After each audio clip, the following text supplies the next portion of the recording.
వల్లీదేవిని వివాహం చేసుకోవాలని సుబ్రహ్మణ్యేశ్వర స్వామి ఎంతో ప్రయత్నించారు. కానీ వల్లీదేవి ఎప్పుడు సుబ్రహ్మణ్యుడితో మాట్లాడేది కాదు. ఆమె ఒక గిరిజన నాయకుడు, అంటే అరణ్య ప్రాంతంలో ఉండేటటువంటి శబరులు బోయవాళ్ల రాజు యొక్క కుమార్తెగా అవతారం తీసుకుని వచ్చింది. ఈయనేమో దేవసైన్యానికి అంతటికీ అధ్యక్షుడు, మెరుపు తీగలా ఉండేవాడు. ఈయన వస్తే ఆవిడ చూసేది కాదు, వెళ్ళిపోయేది. బాబాయ్ అంతంత పెద్దవాళ్ళు మనకెందుకని వెళ్ళిపోయేది. సుబ్రహ్మణ్యుడికి ఆవిడ్ని వివాహం చేసుకుందామని కోరిక. అసలు మాట్లాడదామంటే మాటే మాట్లాడదు. ఎలా?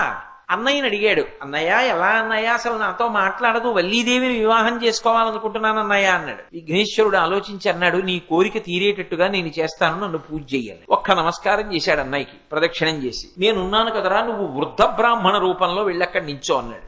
వెళ్లి వృద్ధ బ్రాహ్మణ రూపంలో నించున్నాడు సుబ్రహ్మణ్యేశ్వర స్వామి. వల్లీదేవి చెలికెత్తెలతో ఉద్యానవనంలోకి వచ్చింది. వెంటనే విఘ్నేశ్వరుడు పెద్ద ఏనుగు రూపంలో వెళ్లి తొండమెత్తి పిచ్చెక్కిన ఏనుగు రూపంలో పెద్ద ఘీంకారం చేస్తూ పరుగులు తీశాడు.